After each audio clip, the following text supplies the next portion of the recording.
Hello बच्चों, एक बार फिर से स्वागत है आप सभी का अपने YouTube चैनल श्री गुरुकुल में। और आज बच्चों हम लोग बात करने वाले हैं क्लास 10th के केमिस्ट्री के चैप्टर 4 कार्बन तथा उसके यौगिक के बारे में। बच्चों हम लोग आज के लेक्चर में बात करने वाले हैं हाइड्रोकार्बन में, और इसके पिछले लेक्चर में मैंने थोड़ा सा आप लोगों को हाइड्रोकार्बन के बारे में बताया था। तो चलिए बच्चों हम लिख लेते हैं पहले हाइड्रोकार्बन।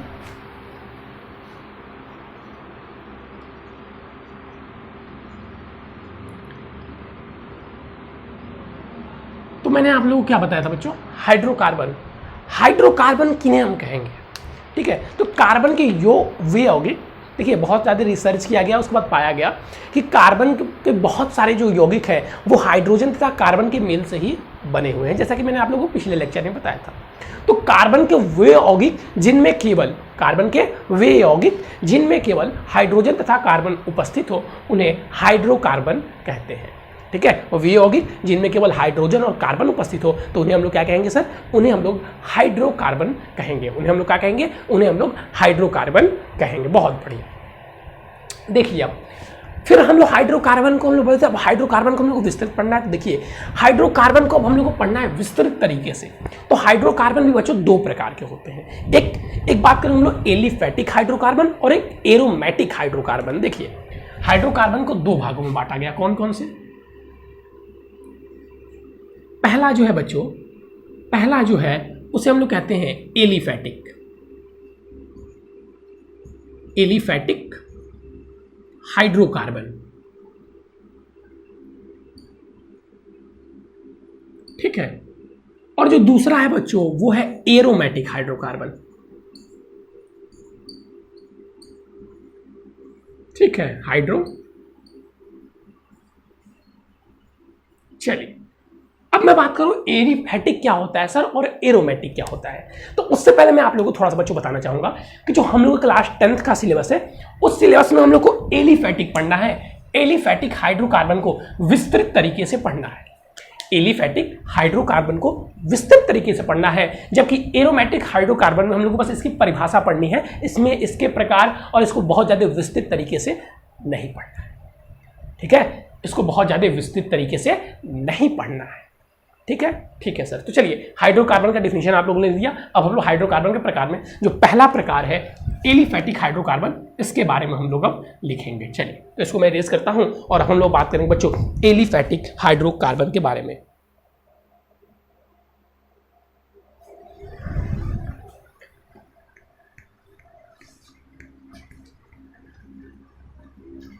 चलिए ध्यान दीजिएगा, मेनली हम लोग को एलिफैटिक ही पढ़ना है। और बच्चों हाइड्रोकार्बन पढ़ने के बाद से हम लोग हाइड्रोकार्बन के नामकरण पढ़ेंगे।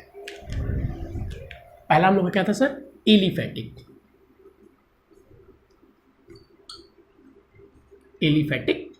हाइड्रोकार्बन।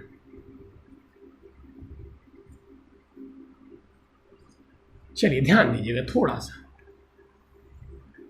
एलिफैटिक हाइड्रोकार्बन, यहां पे किसकी बात हो रही है सर, एलिफैटिक हाइड्रोकार्बन में। तो वे हाइड्रोकार्बन जिनकी श्रृंखला खुली होती है, जिनकी श्रृंखला क्या होती है, खुली एवं विस्तृत होती है, उन्हें हम लोग एलिफैटिक हाइड्रोकार्बन कहते हैं। लिख लीजिएगा, समझा भी दे रहा हूं आप लोग को। वे हाइड्रोकार्बन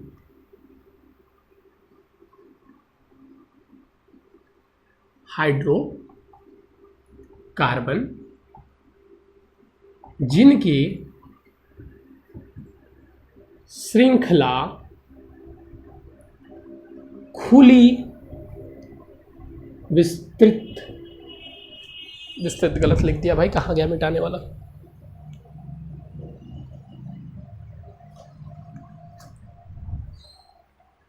खुली विवृत होती है, उन्हें क्या कहते हैं, उन्हें एलिफैटिक हाइड्रोकार्बन कहते हैं।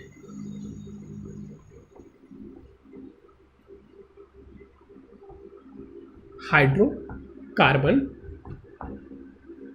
कहते हैं, ठीक है। उन्हें क्या कहते हैं सर, उन्हें एलिफैटिक हाइड्रोकार्बन कहते हैं। सर इसका एग्जाम्पल थोड़ा सा समझाइए। देखिए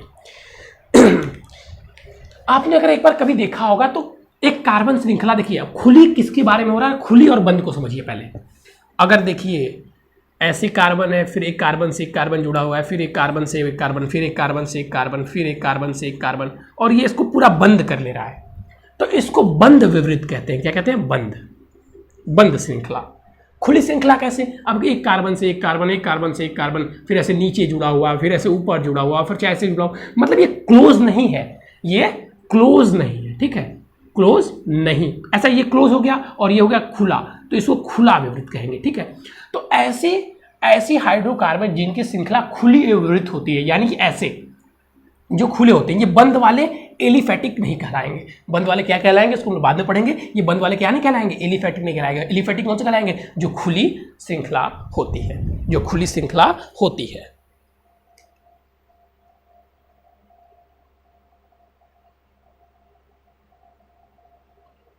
चलिए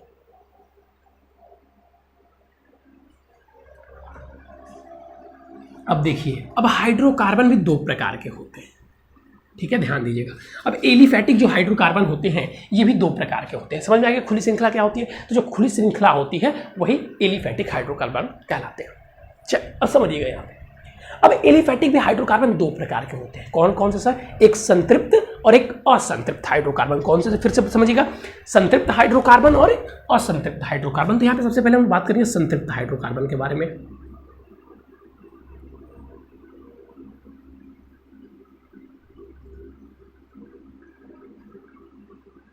संतृप्त हाइड्रोकार्बन के बारे में बात करें। अब संतृप्त हाइड्रोकार्बन क्या होते हैं सर?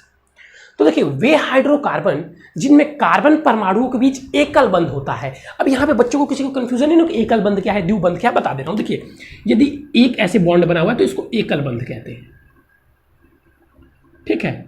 और किन्हीं कार्बन परमाणु में दो बॉन्ड बना हुआ है तो इसे द्विबंध कहते हैं। और अगर तीन बंध बना हुआ है तो इसे त्रिबंध कहते हैं, ठीक है। अब मुझे नहीं लगता है किसी को कोई कंफ्यूजन होगा। बंद भी आप लोग क्लियर हो गए, एकल बंद होता है, ये द्विबंध होता है और ये त्रिबंध होता है। चलिए अब इधर ध्यान दीजिएगा। हम लोग यहाँ पे किसके बारे में बात कर रहे हैं सर? हम लोग बात कर रहे हैं संतृप्त हाइड्रोकार्बन के बारे में। तो संतृप्त हाइड्रोकार्बन के बारे में जब हम बात करें तो वे हाइड्रोकार्बन जिनके कार्बन कार्बन परमाणुओं के बीच एकल बंध उपस्थित होता है, जिनके कार्बन कार्बन परमाणुओं के बीच एकल बंध उपस्थित होता है तथा उनकी चारों संयोजकताएं एकल बंध द्वारा, उनकी चारों संयोजकताएं एकल बंध द्वारा क्या होती हैं? एकल बंध द्वारा संतुष्ट होती हैं। उन्हें हम लोग क्या कहते हैं? उन्हें हम लोग संतृप्त हाइड्रोकार्बन कहते हैं। चलिए लिख लीजिएगा इसी चीज को। क्या सर? कि वे हाइड्रोकार्बन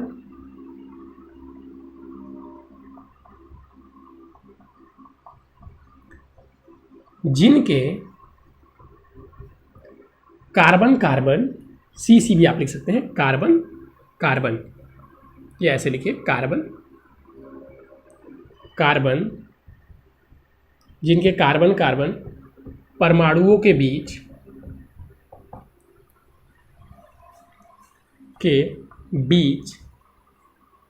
एकल बंध होता है,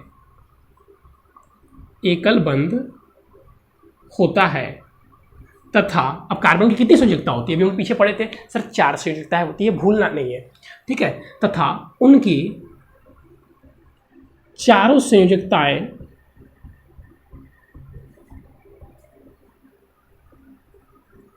एकल बंध द्वारा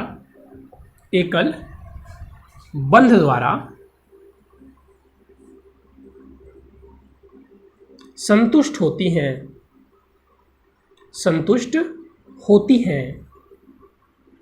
संतृप्त हाइड्रोकार्बन कहलाता है। संतृप्त हाइड्रोकार्बन कहलाता है। संतृप्त हाइड्रोकार्बन कहलाता है, ठीक है। मतलब वे कार्बन जिनके कार्बन कार्बन परमाणु के बीच कितने बंध हो, मतलब ऐसे एक एक, सारे जितने भी कार्बन परमाणु हो, कितनी भी लंबी चैन हो, सब में क्या हो? एक एक ही हो, सब में क्या हो? एक एक ही हो। किसी के बीच दो होने चाहिए, दो होगा तो वो संतृप्त नहीं होगा, एक एक होना चाहिए। और इनकी चारों संयोजकताएं भी जैसे हाइड्रोजन से एक एक बंध द्वारा ही क्या होनी चाहिए? संतुष्ट होनी चाहिए। तो वो क्या कहलाएंगे सर? संतृप्त हाइड्रोकार्बन कहलाएंगे, ठीक है। अब इसमें से थोड़ा सा एग्जाम्पल भी लिख लीजिएगा, ठीक है। एग्जाम्पल भी क्योंकि पूछा जाता है, क्योंकि केमिस्ट्री में एग्जाम्पल का बहुत महत्व है। एग्जाम्पल में हम लोग लिख सकते हैं बच्चों CH4, ठीक है। अच्छा, ये तो सिंपल सा, बहुत इजी हो गया, इसको मत लीजिए।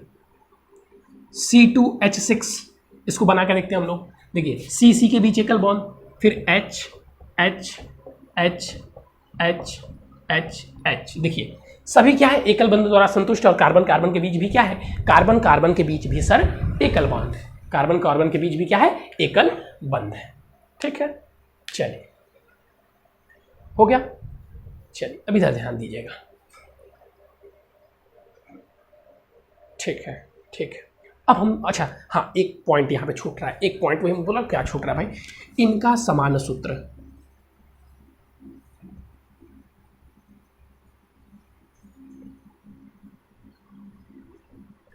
CnH2n+2 होता है। इनका जो बच्चों समान सूत्र होता है वो CnH2n होता है, ये आपको याद होना चाहिए। मतलब अगर Cn है, यानी कि अगर C 1 है तो H कितना रहेगा, यहाँ पे 1 रख दीजिए, 2 2 4 रहेगा। C 1 है तो H 4 रहेगा। C 2 है, कार्बन अगर 2 है तो हाइड्रोजन कितने रहने चाहिए, हाइड्रोजन 2 2 4 तो 6 रहने चाहिए। ठीक है, तो अगर इस फॉर्मूले को कोई भी पालन करेगा तो वो क्या होगा, वो संतृप्त हाइड्रोकार्बन होगा। समझ में आया जी सर, बिल्कुल। चलिए इसमें जल्दी से कर लीजिए।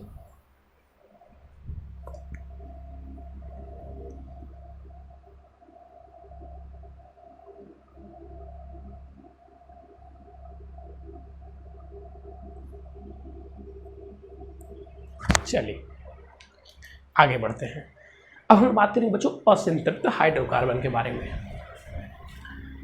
भैया ध्यान दीजिए, बहुत मेहनत से समझाने का प्रयास करता हूँ, और थोड़ा वीडियो को लाइक किया कीजिए, आप लोग हेल्प मिलती है।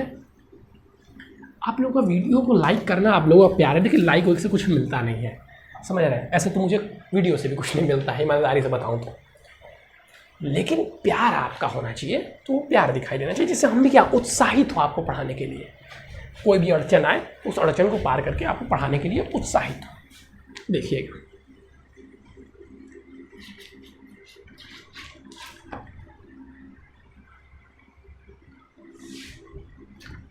अब हम लोग बात करेंगे बच्चों असंतृप्त हाइड्रोकार्बन के बारे में। तो आइए देखिए, हेडिंग डाल लेते हैं हम लोग, असंतृप्त हाइड्रोकार्बन।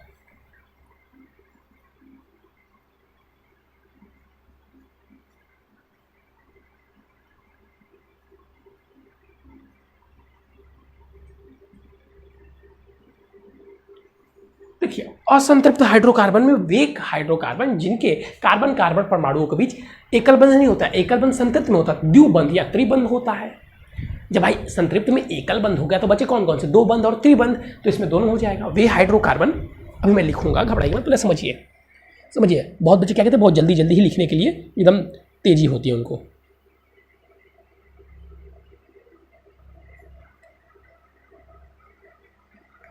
चलिए देखिएगा क्या लिखेंगे, वे हाइड्रोकार्बन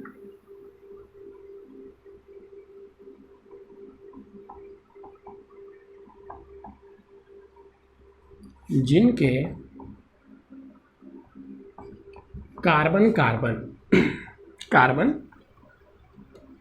कार्बन परमाणुओं के बीच, जिनके कार्बन कार्बन परमाणुओं के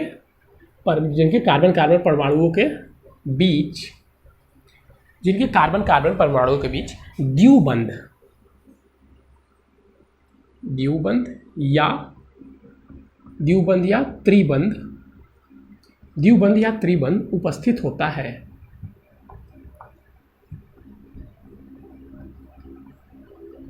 द्विबंध या त्रिबंध उपस्थित होता है तथा उनकी चारों संयोजकताएं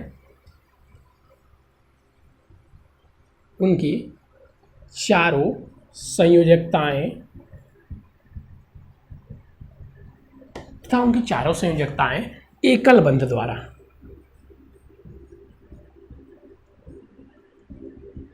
संतुष्ट नहीं होती है। देखिए यहाँ पे नहीं होती, वहां पे होती थी, यहाँ पे नहीं होती है, संतुष्ट नहीं होती है, होती है। उन्हें क्या कहते हैं, उन्हें असंतृप्त हाइड्रोकार्बन कहते हैं, उन्हें असंतृप्त हाइड्रोकार्बन कहते हैं।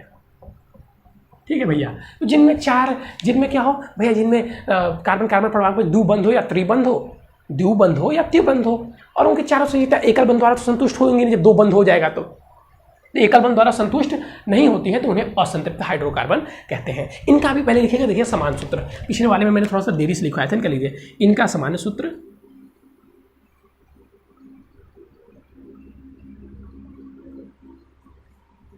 CnH2n है। इनका समान सूत्र क्या है? CnH2n। क्या है? CnH2n। सर ये कैसा सूत्र है? देखिए, तो इस सूत्र को अगर आपको सामान्य सूत्र भी याद रहेगा, ध्यान से समझिए बच्चों, जो चीज़ मैं आप लोगों को बताने का प्रयास कर रहा हूँ, नहीं इनका सामान्य सूत्र आप नहीं लिख सकते हैं, क्योंकि इसमें दो बंध भी बात कर रहे हैं ना। द्विबंध बंध के लिए CnH2n हो जाएगा और तीसरे के लिए अलग हो जाएगा। तो इनमें भी हम दो पार्ट पढ़ेंगे, उनका सामान्य सूत्र लिखेंगे। तो ये भी दो प्रकार के होते हैं, डायरेक्ट यहाँ पे दोनों का लिखवाना उचित नहीं है। देखिए, तो इनका भी एग्जाम्पल लेना है, तो इनका भी एग्जाम्पल ले लेते हैं सर हम लोग। एग्जाम्पल इनका लिख लीजिए, कहाँ गया भाई, चलिए एग्जाम्पल C2H4 देख लीजिए, 2 2 2 1 1 1 1, 4 कार्बन लगेंगे। फिर एक 3 वाला देख लीजिए, 3 3 लगा दीजिए, तो एक यहाँ पे लगेगा, एक यहाँ पे लगेगा, तो एक हो सकता है क्या, C2H2, ये त्रिबंध वाला हो गया। ठीक है, तो ये असंतृप्त हाइड्रोकार्बन के उदाहरण हो गए। अब असंतृप्त हाइड्रोकार्बन बच्चों दो प्रकार के होते हैं, दो प्रकार के होते हैं। देखिए अब इसको कैसे लिखेंगे, इरेज कर रहे हैं इसको, जल्दी से स्क्रीनशॉट ले लीजिए या लिख लीजिए, जल्दी से लिखिए भाई, बहुत ज़्यादा आप लोग टाइम मत वेस्ट किया कीजिए। ठीक है, चलिए आगे बढ़ते हैं।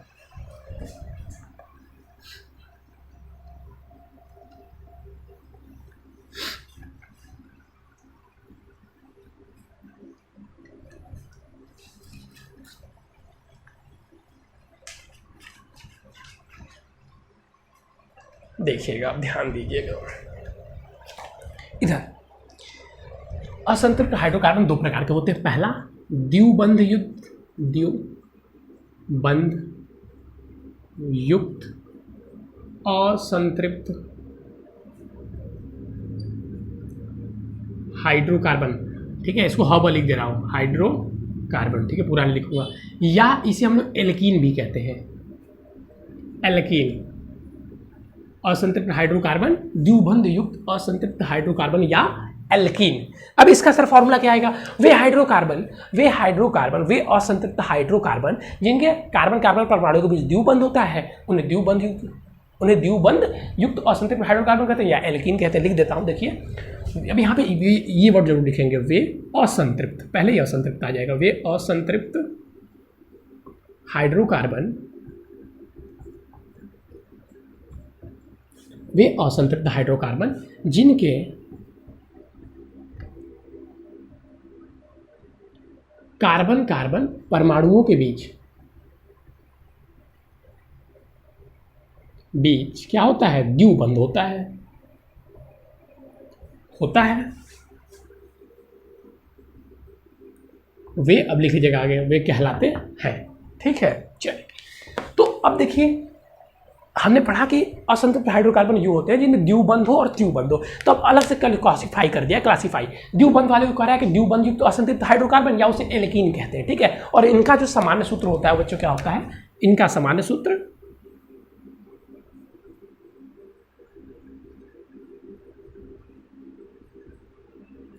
क्या होता है, CnH2n होता है। अब देखिए इसकी सहायता से हम कैसे लिख सकते हैं, इसकी सहायता से हम लोग एग्जाम्पल लिख सकते हैं। ठीक है, अब एग्जाम्पल यहीं पे लिख देते हैं। देखिए इसकी सहायता, C की जगह पे 1 रख दीजिए, C1 मत रखिए, एक कार्बन हो जाएगा ना, 3 रख दीजिए, तो C की जगह पे 3 आ गया तो C3, और H की जगह पे क्या आ जाएगा, H6 हो गया इसका एग्जाम्पल। फिर C की जगह पे 4 रख दीजिए तो C4, H की जगह पे फिर 4 रख दीजिए तो H8। ठीक है, तो ये होता है इसका यूज़। ठीक है, मतलब कोई भी अगर तत्व रहेगा जो कि एल्कीन रहेगा तो वो इसी प्रकार का होगा, उसका सूत्र इसी प्रकार का होगा जैसा कि ये देखने में लग रहा है, मतलब ये इसका दुगना होगा, देख सकते हैं आप लोग। ठीक है, तो ये सभी क्या है, एल्कीन है, यानी द्विबंध युक्त असंतृप्त हाइड्रोकार्बन है। ठीक इसी प्रकार एक दूसरा होता है बच्चों असंतृप्त का भाग, जो कि होता है त्रिबंध युक्त असंतृप्त हाइड्रोकार्बन, असंतृप्त हाइड्रो और कार्बन। ठीक है, और इसे या बच्चों इसे और क्या कहते हैं, एल्कीन भी कहते हैं। नहीं, एल्कीन तो क्या ना, एल्काइन, इसे एल्काइन भी कहते हैं, याद रखिएगा, मोस्टली इंपॉर्टेंट है। इसे एल्काइन भी, एल ए वहाँ पे लगाना मैं भूल गया था, उसको कर लीजिएगा, इसमें भी एल्कीन में ए, इसे एल्काइन कहते हैं। अब एल्काइन क्या होता है सर? वे संतृप्त हाइड्रोकार्बन, वे असंतृप्त हाइड्रोकार्बन जिनके कार्बन कार्बन परमाणु के बीच त्रिबंध होता है। लिख दे रहा हूँ भाई, ये भी लिख लीजिए, वे असंतृप्त हाइड्रोकार्बन जिनके कार्बन कार्बन परमाणुओं के बीच त्रिबंध होता है, त्रिबंध होता है, वो क्या कहलाएंगे? त्रिबंध होता है तो वो क्या कहलाएंगे? त्रिबंध युक्त हाइड्रोकार्बन या एल्कीन कहलाते हैं। ठीक है, लिख लीजिएगा। फिर आता है सर इनके भी सामान्य सूत्र और इनके भी एग्जाम्पल के बाद से, इसके बाद से हाइड्रोकार्बन के आप प्रकार पढ़ लिए पूरा। ठीक है, हम लोग एलिफैटिक मतलब एलिफैटिक पूरा पढ़ लिए, बस यही लास्ट है। ठीक है, तो एलिफैटिक में हम लोगों ने क्या पढ़ा, मैं फिर से रिपीट कर दूँ, पहले इसको एग्जाम्पल लिख देता हूँ। देखिए, इसका सामान्य सूत्र क्या होता है? इनका सामान्य सूत्र CnH2n-2 होता है। ठीक है, तो इसके सहायता से हम एग्जाम्पल लिख सकते हैं। जी बिल्कुल, क्या हो जाएगा सर? यहाँ पे 2 रख दीजिए, C2 और सर H2। ठीक है, यहाँ पे 3 रख दीजिए, C3H4, यहाँ पे 4 रख दीजिए, C4H6। ठीक है, तो इस प्रकार से आप एग्जाम्पल लिख सकते हैं। तो देखिए बच्चों, ये हमने पढ़ा हाइड्रोकार्बन के सभी के प्रकार। एक बार मैं फिर से आप लोगों को स्पीडली रिवाइज करवा देता हूँ। सबसे पहले हम लोग ने पढ़ा हाइड्रोकार्बन। हाइड्रोकार्बन क्या होते हैं सर? हाइड्रोकार्बन वे होते हैं जिनमें हाइड्रोकार्बन वे होते हैं, कार्बन के वे यौगिक जिनमें केवल हाइड्रोजन तथा कार्बन उपस्थित हो, उन्हें हाइड्रोकार्बन कहते हैं। हाइड्रोकार्बन कितने प्रकार के होते हैं सर? हाइड्रोकार्बन 2 प्रकार के होते हैं, पहला एलिफैटिक और दूसरा एरोमैटिक। हम लोग बात करेंगे सबसे पहले एलिफैटिक के बारे में, क्योंकि हमारे सिलेबस में क्या है? एलिफैटिक। तो सर एलिफैटिक हाइड्रोकार्बन भी 2 प्रकार के होते हैं। एलिफैटिक हाइड्रोकार्बन सबसे पहले क्या होते हैं सर? हाइड्रोकार्बन की खुली एवं विस्तृत श्रृंखला को एलिफैटिक हाइड्रोकार्बन कहते हैं।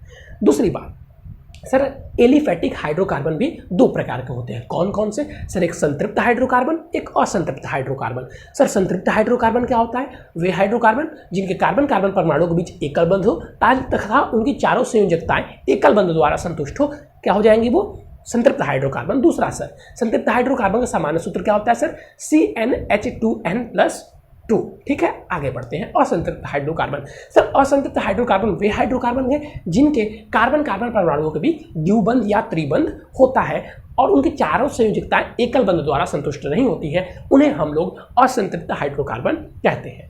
असंतृप्त हाइड्रोकार्बन भी सर 2 प्रकार के होते हैं। कौन कौन से? एक द्विबंध युक्त हाइड्रोकार्बन, एक द्विबंध युक्त असंतृप्त हाइड्रोकार्बन और एक त्रिबंध युक्त असंतृप्त हाइड्रोकार्बन। सर द्विबंध युक्त असंतृप्त हाइड्रोकार्बन को हम लोग एल्केन भी कहते हैं, एल्कीन भी कहते हैं, और त्रिबंध युक्त हाइड्रोकार्बन को हम लोग एल्काइन भी कहते हैं। ये क्या होता है सर? तो सर एल्कीन आपका यानी कि द्विबंधयुक्त जो हाइड्रोकार्बन होता है उसमें वे असंतृप्त हाइड्रोकार्बन जिनमें कार्बन कार्बन परमाणु के बीच द्विबंध होता है, उन्हें हम लोग सर द्विबंधयुक्त असंतृप्त हाइड्रोकार्बन या एल्कीन कहते हैं। इनका सामान्य सूत्र सर CnH2n होता है। दूसरा क्या होता है सर? दूसरा होता है त्रिबंधयुक्त संतृप्त हाइड्रोकार्बन। वे असंतृप्त हाइड्रोकार्बन जिनमें कार्बन कार्बन परमाणु के बीच त्रिबंध होता है, उन्हें हम क्या कहते हैं? उन्हें हम सर असंतृप्त त्रिबंधयुक्त हाइड्रोकार्बन या एल्काइन कहते हैं। इनका सामान्य सूत्र क्या होता है सर? इनका सामान्य सूत्र CnH2n-2 होता है। ठीक है, तो इतनी चीजें हम लोगों ने अभी सबसे पहले हाइड्रोकार्बन के बारे में पढ़ी है और मेरी ही तरह आपको इतनी बातें एकदम कंठस्थ होनी चाहिए। 2-3 बातें मैं और बता देता हूँ। संतृप्त हाइड्रोकार्बन अधिक स्थायी होता है बच्चों, और असंतृप्त हाइड्रोकार्बन कम स्थायी होता है। इसको डिफरेंस डाल के नोट कर लीजिएगा, क्योंकि मैं लिखवाने से कोई फायदा नहीं है, आप लोग खुद लिख सकते हैं। समझिए, जो संतृप्त हाइड्रोकार्बन होता है वो अधिक स्थायी होता है, असंतृप्त हाइड्रोकार्बन कम स्थायी होता है। संतृप्त हाइड्रोकार्बन कम क्रियाशील होता है, संतृप्त हाइड्रोकार्बन कम क्रियाशील होता है, असंतृप्त हाइड्रोकार्बन अत्यधिक क्रियाशील होता है। संतृप्त हाइड्रोकार्बन के बीच एकल बंध होता है, असंतृप्त हाइड्रोकार्बन के बीच द्विबंध या त्रिबंध होता है। तो मैंने आपको 3 डिफरेंस बताए हैं, ये तीनों डिफरेंस आपको याद होना चाहिए।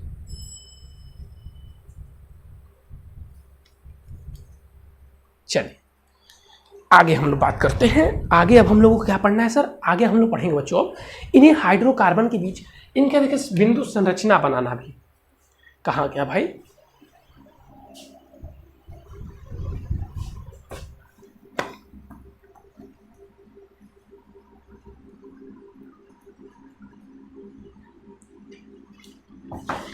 देखिए ऐसे तो पीछे हम लोग पढ़ चुके हैं बच्चों, पीछे हम लोग पढ़ चुके हैं, लेकिन फिर आपसे कह रहा है कि भाई बिंदु संरचना बनाना सीखिए। तो बिंदु संरचना बनाना एक बार हम लोग फिर से देख लेते हैं, उसमें कौन सी बहुत बड़ी बात है। देखिए अब आपको संरचना बनानी रहती है, संतृप्त हाइड्रोकार्बन की संरचना तथा और उनकी बिंदु संरचना। ठीक है, हाइड्रोकार्बन की संरचना कहाँ गया ब्लैक वाला भाई?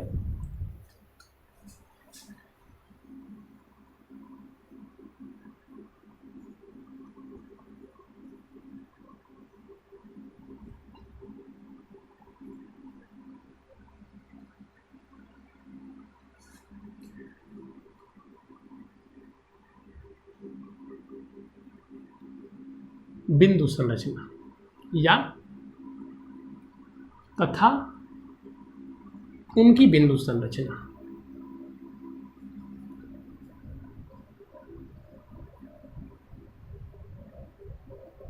था उनकी क्या बच्चों? तथा सर उनकी बिंदु संरचना। ध्यान दीजिएगा। सपोज सबसे पहले मैं बता देता हूं, जैसे मान लीजिए आपको 2-3 चीजें दी हुई हैं, मान लीजिए आपको 2-3 हाइड्रोकार्बन एग्जाम्पल दिए हुए हैं। ठीक है, आपको 2-3 हाइड्रोकार्बन एग्जाम्पल दिए हुए हैं। जैसे मान लीजिए C2H6 और C2, पहले इसी को देखिए, C2H8 इसको कर लीजिए, C2H6 C2H4 और C2H2, ऐसा सिंपल ही समझा रहा हूँ। तो आपको कैसे पता चलेगा? देखिए एक तो पहला तरीका होता है, कुछ बच्चे कहेंगे सर हम उस सामान्य सूत्र से तुलना करके बता देंगे किसके किसी भी द्विबंध होगा, किसी के भी त्रिबंध होगा। वो सब बुद्धि मत लगाइएगा यहाँ पे, वो बुद्धि अलग रखिए। जैसे मान लीजिए आपको बोल दिया कि इसकी संरचना बनाइए। ठीक है, तो कैसे बताते हैं समझिए। जितने कार्बन दिए हुए हैं, सबसे पहले उन कार्बनों को फिर से बता रहा हूँ, सुन लीजिए, पछताना पड़ेगा। जितने कार्बन यहाँ पे दिए, जैसे मान लीजिए यहाँ पे C2 है जी सर, तो जितने कार्बन दिए हुए हैं उनको एकल बंध द्वारा जोड़ दीजिए।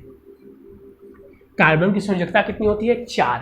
ठीक है, जितने कार्बन दिए हुए हैं उनको एकल बंध द्वारा जोड़ दीजिए। यहाँ पे भी 2 कार्बन है तो दोनों कार्बन को एकल बंध द्वारा जोड़ दिए। यहाँ पर भी 2 कार्बन है तो दोनों कार्बन को एकल बंध द्वारा हम लोग जोड़ दिए। ठीक है, तीनों में देखिए सेम सिचुएशन किए हुए हैं। चलिए अब जितने हाइड्रोजन है, जितने भी हाइड्रोजन है उनको आधा डिवाइड कर दीजिए। जैसे यहाँ पे 3 है, यहाँ पे 2 है, यहाँ पे आधा कर दीजिए और दोनों से आधा आधा जोड़ दीजिए, दोनों कार्बन से आधा आधा जोड़ दीजिए। जैसे देखिए यहाँ पे 6 था तो मैंने इससे भी 1 जोड़ दिया, इससे 3 जोड़ दिया और इससे भी 3 जोड़ दिया। ठीक है, यहाँ पर क्या था? 4 था तो मैंने इससे 1 जोड़ दिया और इससे 1 जोड़ दिया और इससे 1 जोड़ दिया, 1 जोड़ दिया। देखिए 2 इस कार्बन से जोड़ा और 2 इस कार्बन से जोड़ा। ठीक है, फिर देखिए फिर यहाँ पे क्या है? यहाँ पे 2 है तो 1 इससे जोड़ दीजिए और 1 इससे जोड़ दीजिए। अब फिर से देखिए फिगर को, कार्बन की संयोजकताएं 4 होती हैं तो इसकी तो भैया 4 संतुष्ट हो गया। 1 2 3 4 बंध बना लिया तो ये संतुष्ट हो गया। तो यानी कि ये स्ट्रक्चर हमारा क्या हो गया? ये स्ट्रक्चर हमारा सही है। इसमें देखिए सर, इसमें देखिए कार्बन की 4 संयोजकताएं होती है लेकिन ये 3 ही बन रहा है, 1 2 3, और इधर से 1 2 3 ही बना रहा है जबकि 4 होती है। यानी कि फिगर हमारा क्या है? गलत है। तो हम लोग क्या करेंगे, अब हमारे पास तो हाइड्रोजन बचा नहीं है तो हम लोग क्या करेंगे, कार्बन कार्बन के बीच 2 बंध बना देंगे। अब देखिए 2 2 4 संतुष्ट, 2 2 4 संतुष्ट। ठीक है, फिर इधर देखिए कार्बन कार्बन के बीच 1 बंध 1 2, यानी कि 2 बंध इधर और चाहिए। तो हम लोग 2 बंध क्या करेंगे, कार्बन कार्बन के बीच 2 बंध और बना देंगे, यानी कि ये 3 बंध हो गया। आप देखिए 3 1 4 ये भी संतुष्ट, 3 1 4 ये भी संतुष्ट। तो ये होता है बच्चों इनकी संरचना सबसे पहले बनाने का तरीका। ये होता है इनकी संरचना बनाने का तरीका। ठीक है, ये होता है इनकी संरचना बनाने का तरीका। अब इनकी बिंदु संरचनाएं की मैंने बात की तो बिंदु संरचनाएं भी हम लोग पीछे बहुत बनाए हुए हैं। ठीक है, अभी 1-2 में आपको एग्जाम्पल और करवा दूंगा, चिंता मत कीजिए। हम लोग इनके बिंदु संरचनाएं पीछे बहुत सारी बनाए हुए हैं। अभी मैं आपको इसी का बना कर दिखा देता हूँ। ये सबसे हार्ड यही है, वो सब बहुत ईजी थे। ठीक है, वो सब बहुत ईजी थे, सबसे हार्ड यही वाला है। कार्बन की जितनी संयोजकताएं होती हैं उसको हम लोग बना लेंगे बाहर। बना लिए सर 1 2 3 4, जितने कार्बन दिए हुए, दूसरी कार्बन की भी संयुक्ता को हम बना लेंगे बाहर, 1 2 3 4। बेसिकली आपको 2 कार्बन का ही पेपर में आता है बिंदु संरचना बनाने के लिए। ऐसी संरचना बनाने के लिए तो बहुत सारे कार्बन का भी आ जाता है, लेकिन बिंदु संरचना बनाने के लिए बेसिकली 2 कार्बन का जाता है, क्योंकि 3 अगर देगा तो बहुत बड़ा फिगर बनता है। तो 2 कार्बन आप बना लिए, उनकी चारों संयुक्ताओं को लिख दिए। फिर जितने हाइड्रोजन आप इससे जोड़े हैं, कितने जोड़े हैं, 3, तो तीनों को इसके हिसाब से देखिए, उसके पॉइंट के ऊपर रख के बनाइए ताकि उसको आप आसानी से ऐड कर सकें। ठीक है, दिमाग से बनाना है। तो 3 यहाँ पे। अब देखिए क्या करना है, हाइड्रोजन भैया साझा कर रहा है, तो पीछे हम लोग बहुत ऐसा पढ़े हैं। तो हाइड्रोजन अपना 2 इलेक्ट्रॉन ले लेगा, इधर से भी हाइड्रोजन 2 ले लिया। इसी संरचना को बच्चों बिंदु संरचना कहते हैं। हमारे बच्चे बहुत पहले ही पढ़ चुके हैं, चैप्टर के स्टार्टिंग में भी इसको हम लोगों ने बताया था। 2 इलेक्ट्रॉन हो गए। अब ये कार्बन को 8 इलेक्ट्रॉन चाहिए, तो कार्बन का 8 इलेक्ट्रॉन जोड़ दो, 2 2 4 2 6, और एक इसका ले लेगा, इस कार्बन का 8। फिर ये वाला कार्बन भी क्या करेगा, एक इसका ले लेगा ऐसे। ठीक है, तो ये बन गया संरचना। इस संरचना को हम लोग बोलते हैं बच्चों बिंदु संरचना, यानी कि इस गोले के अंदर 8 इलेक्ट्रॉन होने चाहिए, जो हम लोग बहुत पहले से पढ़ते आ रहे हैं। इसको कहते हैं बिंदु संरचना।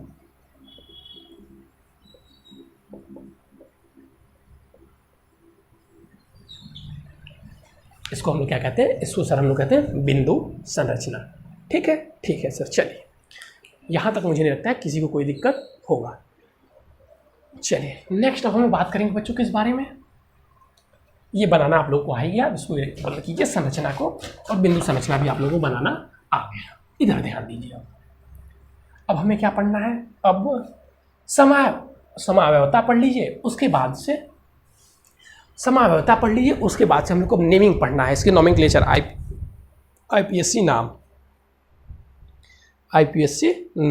ठीक है, इसके बाद से हम लोग को आईपीएससी नाम पढ़ना है।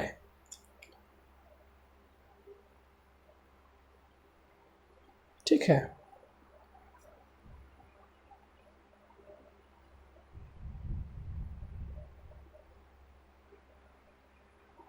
देखिए हम लोग को लिखना है समावयवता, यानी कि आइसोमेरिज्म।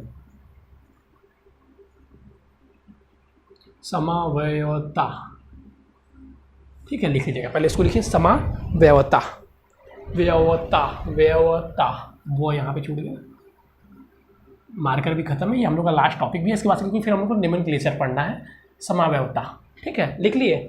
क्या होता है ऐसा समावयवता, देखिए वे कार्बनिक यौगिक, वे हाइड्रोकार्बन जिनके देखिए अणु सूत्र तो देखने में समान लगते हैं। जैसे हम लोग बात करते हैं जैसे C6 C4H10, दोनों का सूत्र C4H10 ही रहेगा, लेकिन उनके भौतिक अथवा रासायनिक गुण भिन्न भिन्न होते हैं, भिन्नता दर्शाते हैं, तो वो समावयवी कहलाते हैं। ठीक है, वो क्या कहलाते हैं बच्चों, वे समावयवी कहलाते हैं। ठीक है, और इसी गुण को क्या कहते हैं, इसी गुण को समावयवता कहते हैं।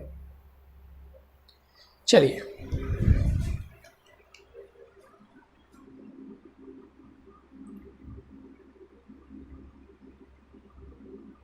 वे यौगिक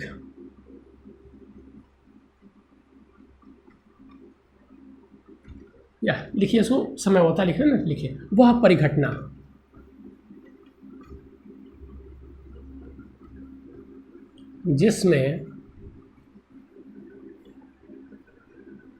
जिसमें यौगिकों के आणविक सूत्र तो समान होते हैं, के आणविक सूत्र तो समान होते हैं, आणविक सूत्र तो समान होते हैं, लेकिन वे भौतिक अथवा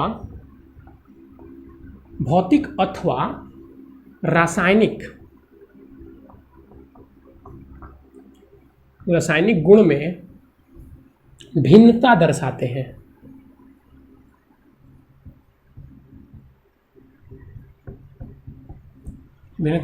हैं। समावयवी कहलाते हैं ऐसे यौगिक। ठीक है, ऐसे यौगिक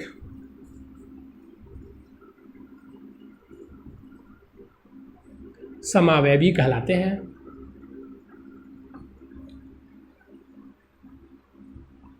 तथा इस घटना को क्या कहते हैं, समावयवता यहाँ पे व्यवता मैंने नहीं लिखा था क्या, समय व्यवता, या लिख दिया था समयवता।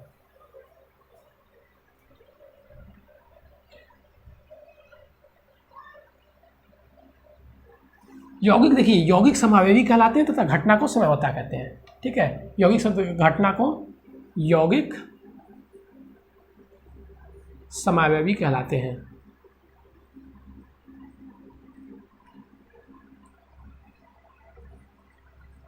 वही चीज लिख दिया था, फिर इरेज किया। तथा घटना समावयवता कहलाती है।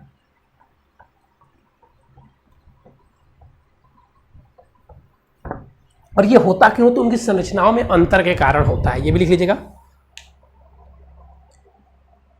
ठीक है, उनका आणविक सूत्र ऐसे यौगिक है जिनके आणविक सूत्र तो समान होते हैं लेकिन संरचना भिन्न होती है, संरचनात्मक समावयवता कहलाती है। ठीक है, चलिए हो गया। और एक संरचनात्मक समावयवता भी लिख लीजिएगा, समावयवता।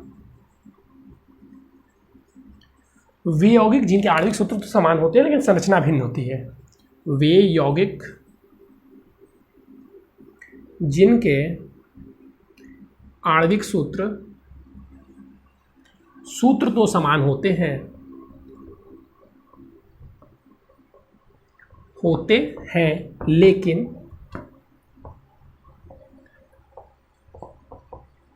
संरचना भिन्न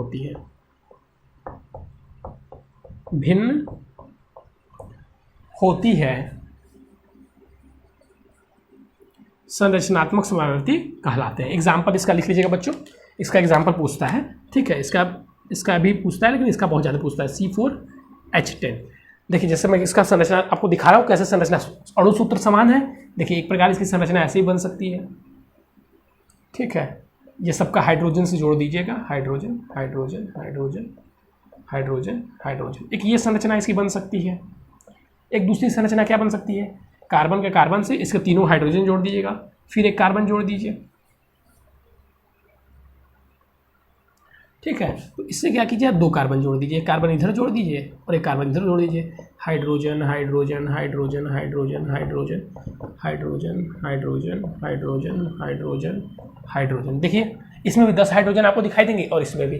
तो ये जो समावयवी कहलाते हैं, ये संरचनात्मक समावयवी बच्चों कहलाते हैं। ठीक है, ये संरचनात्मक समावयवी कहलाते हैं। ठीक है, तो ये हो गया बच्चों, हम लोग को इसके नोमेनक्लेचर पढ़ना है, नाम लिखना। थक गया मैं आज, बहुत काम किया, बहुत क्लासेस दी। देख रहे हैं पूरा पसीना पसीना हो गया है पीछे भी। चलिए कोई बात नहीं, बस आप लोग लाइक कर दिया कीजिए थोड़ा सा। चलिए बच्चों, तो आज की क्लास में हम लोगों ने पढ़ा संरचनात्मक समावयवता। अगली क्लास में हम लोग इसके नाम लिखना पड़ेगा हाइड्रोकार्बन के, जो बहुत ही इंपॉर्टेंट पेपर में 2 नंबर का पूछा जाता है। और बच्चों, जो संरचना मैंने आपको बताया है बनाना, उसको सीखे रहिएगा। और बिंदु संरचना वाला तो जरूर सीखिएगा, पेपर में पूछता है। ठीक है, चलिए बच्चों, आज की बस इतना ही। Thank you, have a nice day. फिर मिलेंगे नए और इंपॉर्टेंट टॉपिक के साथ।